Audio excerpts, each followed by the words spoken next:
ज्यादा अरसा नहीं हुआ जब कुत्ते नहीं थे, उनका वजूद ही नहीं था। अब तो कुत्ते बड़े भी होते हैं, छोटे भी, चिपट कर बैठने वाले, रखवाले और शिकारी भी। जिस तरह का कुत्ता आपको चाहिए मिलेगा।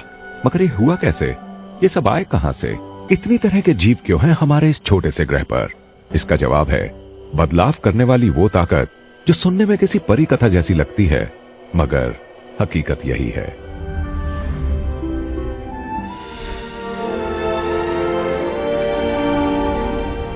चलिए वापस चलें 30,000 साल पहले, उस दौर में जब कुत्ते नहीं थे, जब हमारे पूर्वज आखिरी आइस एज की कभी न खत्म होने वाली सर्दी में रहते थे। जितने भी पेड़ या जितने भी जानवर थे सब जंगली थे। हमारे घुमक्कड़ पूर्वज छोटे कुनबों में रहते थे। वो खुले आसमान के नीचे सोते थे। आसमान में ही उनकी कहानियां, कैलेंडर और जिंदा रहने के कायदे लिखे होते थे। आसमान ही उन्हें बताता था कब कड़ाके की सर्दियां आएंगी, जंगली अनाज पककर तैयार होगा और कैरिबू या बाइसन के झुंड पास से गुजरेंगे। वो जो भी खाते या पहनते थे सब शिकार या जंगल से चुन कर लाते थे, और जिन जगहों पर भरपूर खाना होता था वहां वो ज्यादा देर रुके रहते थे। उनके लिए घर का मतलब था ये पूरी पृथ्वी। हड्डी तो सारे भेड़ियों को चाहिए, मगर उनमें से ज्यादातर करीब आने में हिचकते हैं। वो डरते हैं क्योंकि उनके खून में स्ट्रेस हार्मोन ज्यादा होता है। ये जिंदगी और मौत का सवाल है। इंसानों के ज्यादा नजदीक जाना जानलेवा भी हो सकता है, मगर कुछ भेड़ियों में कुदरती वजहों से इन हार्मोन्स का स्तर थोड़ा कम होता है, इसलिए उन्हें इंसानों से उतना डर नहीं लगता। इस भेड़िए ने जो ढूंढा है वही 15,000 साल पहले उसके कुछ पुरखों ने भी तलाश किया था। जिंदा बचे रहने का शानदार तरीका, यानी इंसानों के लिए पालतू बनना। इंसानों को शिकार करने दो, उनके लिए खतरा मत बनो और उनके बच्चे कुछ खाने से पेट भरो। इस तरह खाना भी मिलता रहेगा और ज्यादा बच्चे भी पैदा होंगे, और वो बच्चे कुनबे को आगे बढ़ाने का काम करेंगे। पालतू हो जाने का ये फैसला हर पीढ़ी के साथ और मजबूत होता गया, जब तक कि जंगली भेड़ियों की वो ब्रांच बदल नहीं गई कुत्तों में। आप चाहे तो इसे सर्वाइवल ऑफ द फ्रेंडलीएस्ट भी कह सकते हैं, और जाहिर है इससे इंसानों को भी बहुत फायदा हुआ। बचा खुचा खाने वाले कुत्ते सिर्फ सफाई का काम नहीं करते थे, हिफाजत भी करते थे।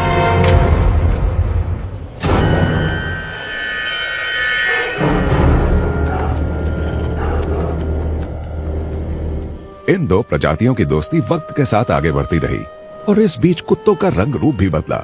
खूबसूरत होने के भी फायदे होने लगे। जो कुत्ता जितना प्यारा दिखता था, उसे जिंदा रहने और अपने जीन्स दूसरी पीढ़ी तक पहुंचाने का ज्यादा मौका मिलता था। जो समझौता आपसी फायदे के लिए हुआ था, वो वक्त के साथ गहरी दोस्ती में बदलता गया। इसके आगे क्या हुआ, ये देखने के लिए अपने 20,000 साल पुराने पूर्वजों के बजाय हम आपको कुछ ही अरसा पहले के इतिहास में ले चलते हैं, जब आइस एज का इंटरवल हुआ था। मौसम के इस बदलाव ने बहुत कुछ बदल दिया। घुमक्कड़ बने रहने के बजाय लोग एक जगह बसने लगे। एक नई चीज भी सामने आई, गांव। शिकार करने और खाना ढूंढने के अलावा लोग अनाज पैदा करना और कपड़े बनाना भी सीख गए, और खेती भी। खाने का इंतजाम होता रहे, इसके लिए भेड़ियों ने अपनी आजादी छोड़ दी। अपना जोड़ीदार चुनने का हक भी उनके पास नहीं रहा। अब ये काम इंसान करते थे। ऐसे कुत्तों को मार दिया जाता था जिन्हें सिखाया नहीं जा सकता था, या जो मालिक को ही काट लेते थे। ब्रीडिंग सिर्फ उन्हीं की होती थी जो इंसान को पसंद होते थे, और वही कुत्ते पाले जाते थे जो इंसान के काम आते थे। शिकार में, समूह संभालने में, हिफाजत में, ढुलाई में और साथ देने में। इंसान कुत्ते का वही बच्चा चुनता था जो उसे सबसे ज्यादा पसंद आता था। कई पीढ़ियों के बाद कुत्तों में बदलाव आ गए। इस तरह के विकास को आर्टिफिशियल सिलेक्शन या ब्रीडिंग कहते हैं। भेड़ियों को कुत्तों में बदलकर हम इंसानों ने पहली बार विकास का काम अपने हाथों में लिया था, और तभी से हम अपनी जरूरत के पेड़ पौधों और जानवरों के साथ ऐसा ही करते आ रहे हैं। 15 या 20,000 सालों के मामूली से कॉस्मिक टाइम में हमने भूरे रंग के भेड़ियों को तरह तरह के रंग रूप वाले कुत्तों में बदल दिया है। जरा सोचिए, कुत्ते की जो भी प्रजाति आप देखते हैं सब इंसान के हाथों गढ़ी गई हैं। हमारे सबसे पसंदीदा और सबसे मशहूर ब्रीड वाले ज्यादातर कुत्ते तो पिछली कुछ सदियों के दौरान ही तैयार हुए हैं। विकास की जबरदस्त ताकत ने भूखे भेड़ियों को समूह की हिफाजत करने वाले भरोसेमंद कुत्तों में बदल दिया है, जो अब भेड़ियों को ही खदेड़ने का काम करते हैं।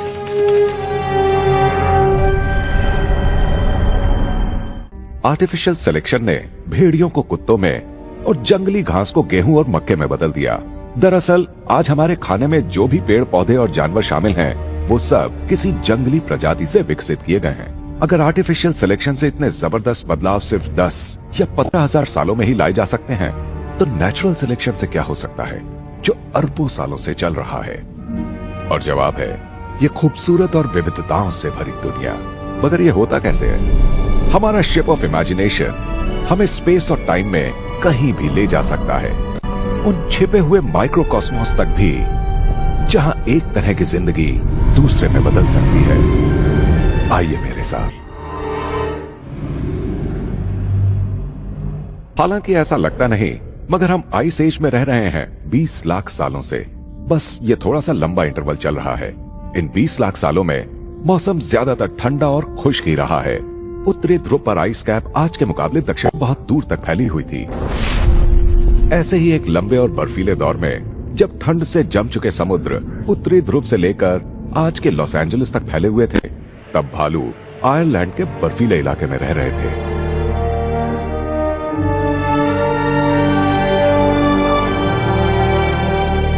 दिखने में ये मादा भालू किसी आम भालू जैसी ही है, मगर इसके अंदर कुछ बहुत ही अलग हो रहा है, कुछ ऐसा जो नई प्रजाति को जन्म देगा। इसे देखने के लिए हमें एक बहुत छोटे स्केल पर नीचे की ओर जाना पड़ेगा, सेल्यूलर लेवल पर, ताकि हम भालुओं के रिप्रोडक्टिव सिस्टम की पड़ताल कर सकें। हार्ट के रास्ते हम सबक्लेवियन आर्टरी में पहुंच ही रहे हैं।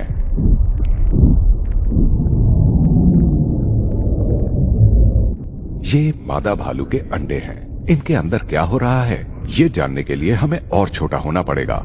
हमें खुद को मॉलिक्यूलर लेवल तक ले जाना होगा।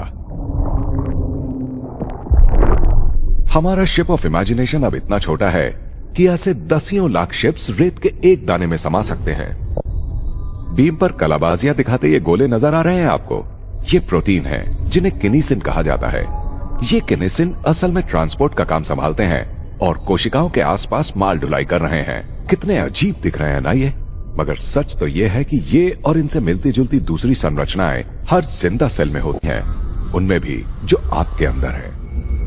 अगर जिंदगी का कोई एक केंद्र है तो वो यहाँ न्यूक्लियस में है, जिसमें हमारे डीएनए होते हैं, हमारे जेनेटिक कोड की बहुत पुरानी इबारत। और ये उस भाषा में लिखी है जिसे तमाम जिंदगियां पढ़ सकती हैं। डीएनए असल में एक मॉलिक्यूल है जो किसी मुड़ी हुई लंबी सीढ़ी या दोहरी कुंडली की तरह होता है। सीढ़ी के डंडे 4 अलग अलग तरह के छोटे मॉलिक्यूल से बने होते हैं। यही हमारे जेनेटिक अल्फाबेट के लेटर्स हैं। इन लेटर्स की खास तरह की जमावट से सारी जिंदा चीजों को निर्देश मिलते हैं, जैसे कि कैसे बढ़ना, चलना, खाना, पचाना, माहौल को देखना, घाव भरना या रिप्रोडक्शन करना है। डीएनए की दोहरी कुंडली एक मॉलिक्यूलर मशीन की तरह है जो करीब 100 अरब हिस्सों से मिलकर बनी है, जिन्हें कहते हैं एटम्स। आपके डीएनए के एक मॉलिक्यूल में उतने ही एटम्स हैं जितने किसी गैलेक्सी में तारे होते हैं। यही कहानी कुत्तों की भी है और भालुओं की भी और हर जीती जागती चीज की। हम सब, हर जिंदा चीज असल में एक छोटा ब्रह्मांड है।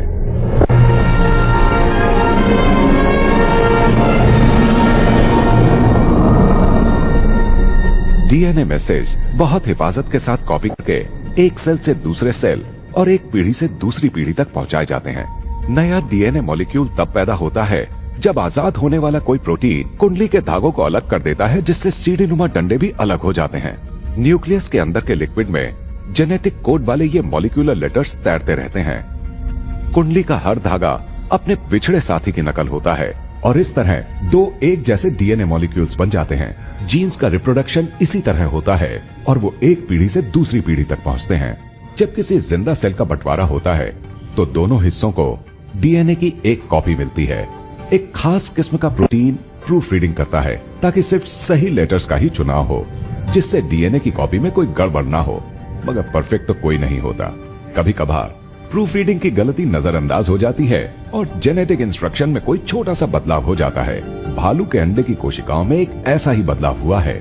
इस मामूली सी घटना का अंजाम बहुत बड़े पैमाने पर उभर कर आता है। उस बदलाव की वजह से उन जीन्स में फर्क आ गया जो फर का रंग तय करते हैं। इससे भालू के बच्चों की फर में गहरे रंग के प्रोडक्शन पर असर पड़ेगा। ऐसे ज्यादातर बदलावों से नुकसान नहीं होता, पर कुछ जानलेवा भी होते हैं। मगर कुछ बदलाव किस्मत से ऐसे होते हैं जो किसी जीव को कंपटीशन में दूसरों से आगे कर सकते हैं। 1 साल बीत चुका है, हमारी मादा भालू मां बन चुकी है और उस जेनेटिक बदलाव की वजह से उसके 2 में से एक बच्चा सफेद फर के साथ पैदा हुआ है। जब दोनों बच्चे खुद शिकार करने लायक बड़े हो जाते हैं तो दोनों में से कौन शिकार को खबर हुए बगैर उसे बेहतर तरीके से दबोच सकता है।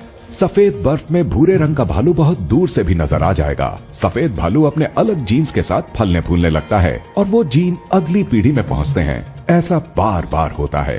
कई पीढ़ियों के बाद सफेद फर वाले जीन आर्कटिक इलाके में रहने वाले तमाम भालुओं में पहुंच जाते हैं। भूरे रंग वाले जीन इस कंपटीशन में पीछे छूट जाते हैं। जेनेटिक बदलाव अपने आप और हरदम होते रहते हैं, मगर वही बदलाव आगे तक जाते हैं जो जिंदा रहने की उम्मीद बढ़ाते हैं। कुदरत खुद उन जीवों को चुनती है जो जिंदा रहने के ज्यादा काबिल होते हैं और ये चुनाव रैंडम सिलेक्शन का उल्टा होता है। दोनों किस्मों के भालू बिछड़ गए और हजारों सालों के दरमियान उनमें ऐसी खूबियां विकसित हो गईं जिन्होंने दोनों को एक दूसरे से एकदम अलग कर दिया। दोनों अलग प्रजातियां बन गए। चार्ल्स डार्विन की ओरिजिन ऑफ स्पीशीज का यही मतलब था। एक भालू अकेला विकसित नहीं होता, भालुओं की पूरी आबादी विकसित होती है जिसमें पीढ़ियां लगती हैं। अगर आर्कटिक इलाके की बर्फ ग्लोबल वार्मिंग के चलते कम होती गई तो पोलर बेयर खत्म भी हो सकते हैं। उनकी जगह ब्राउन बेयर्स ले सकते हैं जो गैर बर्फीले इलाके में रहने के आदी हो चुके हैं। ये कुत्तों वाली कहानी से बिल्कुल अलग है। ये बदलाव किसी ने जानबूझकर नहीं किए थे, इसके बजाय कुदरत ने खुद उनका चुनाव किया था। इसे एवोल्यूशन बाय नेचुरल सिलेक्शन कहते हैं, जो विज्ञान के इतिहास का सबसे क्रांतिकारी विचार है। डार्विन ने इसे साबित करने के लिए 1859 में सबूत पेश किए थे। इससे जो हंगामा खड़ा हुआ वो कभी खत्म नहीं हुआ। क्यों? हम सब जानते हैं कि ये सोचकर कितना अजीब लगता है कि हमारे पूर्वज बंदर थे। रिश्तेदार ही आपकी ज्यादा बेइज्जती कराते हैं। हमारे सबसे नजदीकी रिश्तेदार चिंपैंजी अक्सर खुलेआम ही अजीबोगरीब हरकतें करते हैं। ऐसे में समझा जा सकता है कि इंसान क्यों उनसे दूरी बनाना चाहता है। हमारी अपने बारे में एक बहुत पुरानी सोच ये है कि हमें बाकी जानवरों से अलग बनाया गया था। ऐसी सोच क्यों बनी ये समझना बहुत आसान है।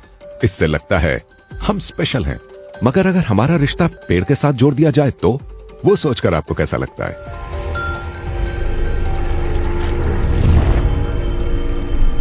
चलिए, ये ओक के पेड़ के डीएनए का एक हिस्सा है। समझ लीजिए ये एक बार कोड है। इस कोड में लिखी जिंदगी की इबारत पेड़ को बताती है कि शुगर को कैसे मेटाबोलाइज करना है। अब इसकी तुलना मेरे अपने डीएनए के उसी हिस्से से करते हैं। डीएनए झूठ नहीं बोलता। ये पेड़ और मैं बहुत पहले बिछड़े रिश्तेदार हैं। और सिर्फ पेड़ ही नहीं, अगर आप और भी पीछे लौटें तो पता चलेगा कि ये सब भी हमारे पूर्वज हैं। तितली, grey wolf, mushroom, shark, bacterium, गौरैया, क्या परिवार है। बारकोड के बाकी सारे हिस्से हर प्रजाति में अलग होते हैं और इसी से एक उल्लू और ऑक्टोपस के बीच इतना फर्क होता है। अगर आपका कोई आइडेंटिकल ट्विन नहीं है तो पूरे ब्रह्मांड में किसी का डीएनए आपके जैसा नहीं हो सकता। अलग अलग प्रजातियों के बीच इस जेनेटिक फर्क की वजह से ही नेचुरल सिलेक्शन होता है। कुदरत तय करती है कौन से जीन को बचाना और आगे बढ़ाना है। जहाँ तक जिंदगी के सबसे आसान कामों के जेनेटिक इंस्ट्रक्शंस का सवाल है, जैसे कि शुगर को पचाना, तो इनमें हम तमाम प्रजातियां एकदम एक जैसी हैं। ऐसा इसलिए क्योंकि ये काम जिंदा रहने के लिए इतने जरूरी हैं कि वो तभी शुरू हो गए थे जब ये सारी जिंदगियां एक दूसरे से अलग नहीं हुई थी। ये हमारा ट्री ऑफ लाइफ है। विज्ञान की वजह से अब ये मुमकिन है कि हम इस फैमिली ट्री पर पृथ्वी की सारी प्रजातियों को जोड़ पाएं। नजदीकी रिश्तेदार पेड़ की एक ही टहनी पर हैं, जबकि दूर के रिश्तेदार ज्यादा दूर दूर हैं। हर छोटी टहनी एक जिंदा प्रजाति है और पेड़ का तना पृथ्वी की सारी जिंदगियों के एक ही पूर्वज की तरफ इशारा करता है। जिंदगी इतनी लचीली होती है कि शुरू होने के बाद से पर्यावरण ने इसकी हैरत अंगेज किस्में तैयार कर दी हैं। जितनी हम यहाँ दिखा सकते हैं उससे 10,000 गुना ज्यादा। बायोलॉजिस्ट्स ने 5 लाख किस्म के तो बीटल्स का ही हिसाब किताब रखा है। इसके अलावा बैक्टीरिया की किस्मों की तो गिनती ही नामुमकिन है। जीवों और पेड़ पौधों की करोड़ों किस्में हैं, जिनमें से ज्यादातर के बारे में विज्ञान को अब भी पता नहीं है। जरा सोचिए, पृथ्वी पर जो जीवन है उनमें से ज्यादातर को हमने अब तक नहीं देखा। इस छोटे से ग्रह पर ही इतने किस्म का जीवन है। ट्री ऑफ लाइफ अपनी पहुंच चारों ओर से बढ़ाता है, अपने लिए मौकों की तलाश करता है, नई जिंदगियों के लिए मौके और नए माहौल तैयार करता है। ट्री ऑफ लाइफ 3.5 अरब साल पुराना है। जीने के शानदार तरीके खोजने के लिए इतना वक्त काफी है। एवोल्यूशन की वजह से एक जानवर पेड़ का हिस्सा नजर आता है। हजारों पीढ़ियों के बाद उनका रंग रूप ऐसा हो गया है कि खाने की तलाश में निकले शिकारी की उन पर नजर ही नहीं पड़ती। ये नेचुरल सिलेक्शन की भेष बदलने की जबरदस्त ताकत के नमूने हैं। लंबे चौड़े ट्री ऑफ लाइफ की घनी उलझी हुई डालियों के बीच आप यहाँ हैं, लाखों अनगिनत डालियों में से एक छोटी डाली पर। विज्ञान ने बताया है कि पृथ्वी पर सारी जिंदगियां एक सी ही हैं। डार्विन ने एवोल्यूशन के असली तौर तरीके की खोज की थी।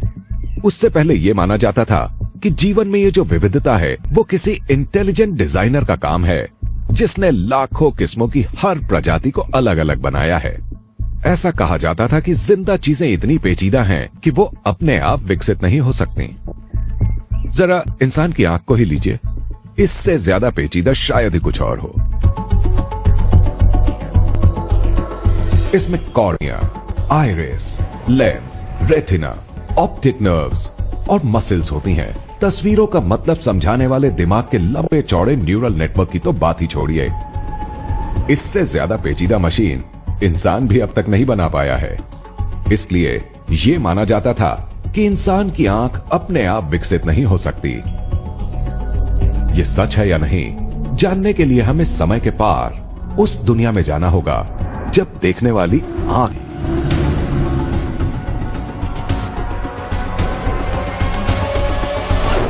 शुरुआत में जिंदगी देख नहीं सकती थी। 4 अरब साल पहले हमारी दुनिया ऐसी दिखती थी।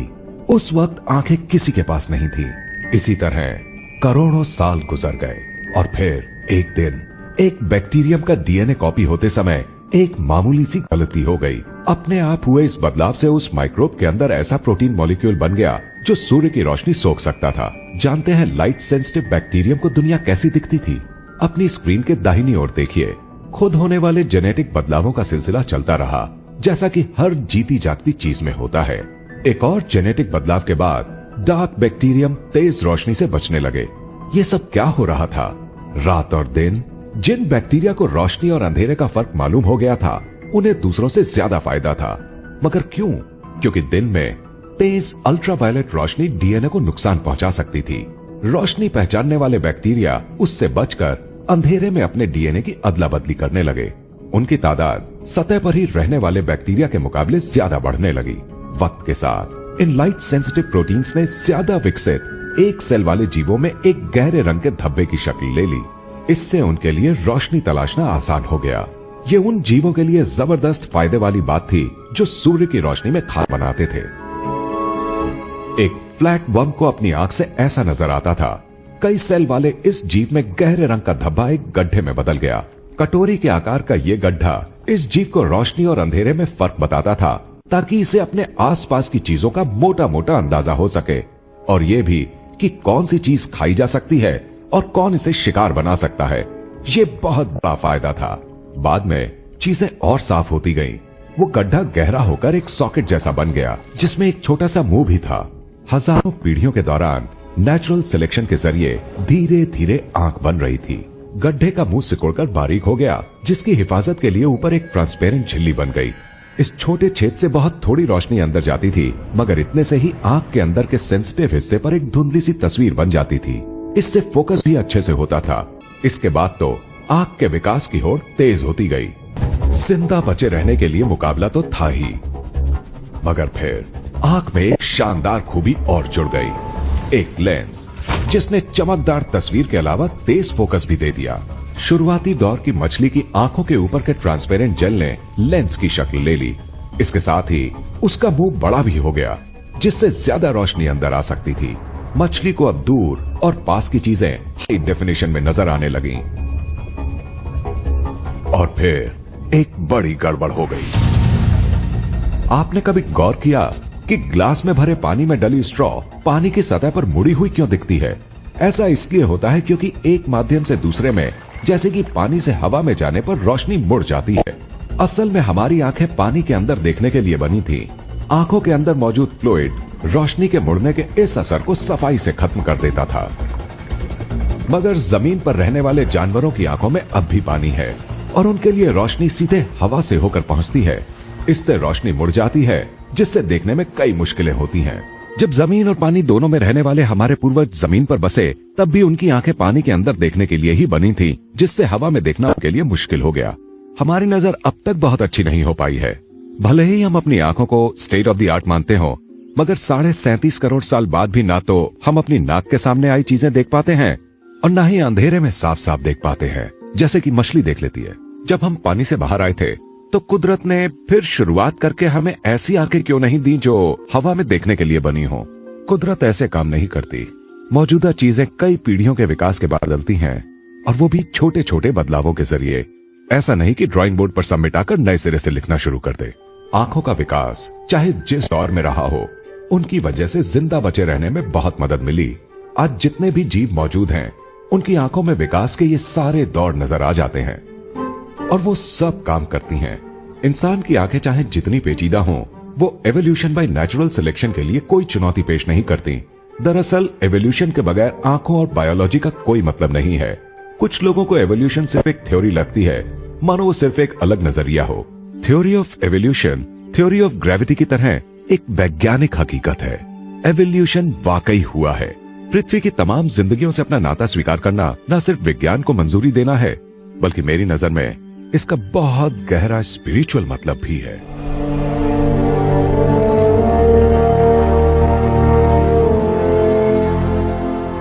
चूंकि एवोल्यूशन अंधा होता है, इसलिए ये बड़े हादसों का ना अंदाजा लगा पाता है, ना उनको मंजूर कर पाता है। ट्री ऑफ लाइफ की कुछ डालियां टूटी हुई हैं।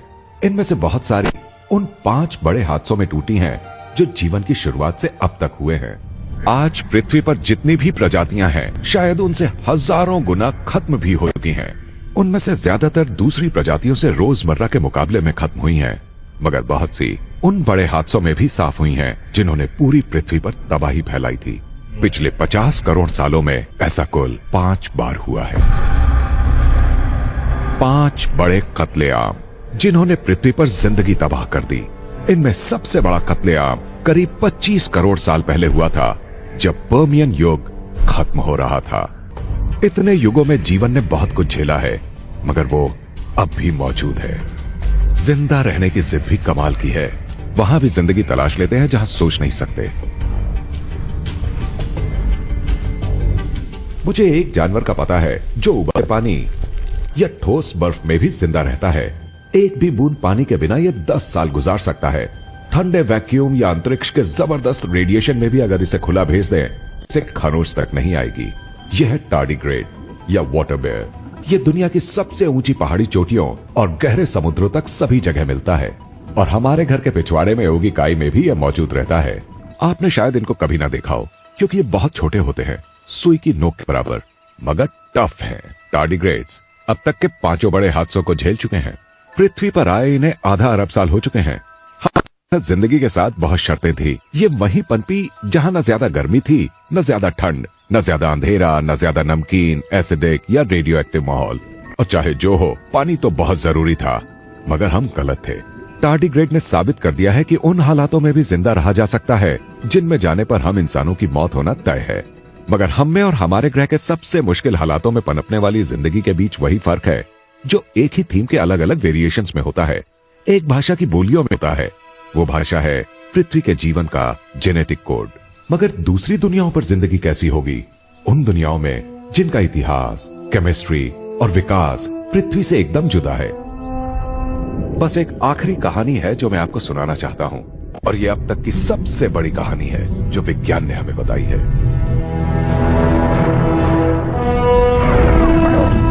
ये हमारी दुनिया में जिंदगी की कहानी है। ये 4 अरब साल पहले की पृथ्वी है। जिंदगी शुरू होने से पहले ऐसी थी।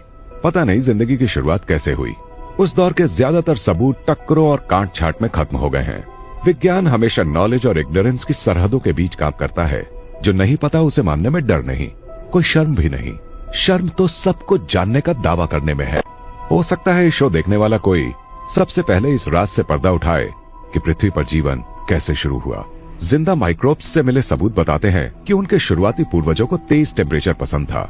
शायद पृथ्वी पर जीवन ज्वालामुखी के आसपास भरे गर्म पानी में शुरू हुआ हो। कार्ल सेगन ने अपनी ओरिजिनल कॉस्मोस सीरीज में उस तार का पता लगाया था जो करीब 4 अरब साल पहले के एक सेल वाले जीवों को सीधे आपसे जोड़ता है। 4 अरब साल 40 सेकंड में दिन और रात में फर्क न कर पाने वाले जीवों से लेकर ब्रह्मांड की खोज में निकले जीवों तक।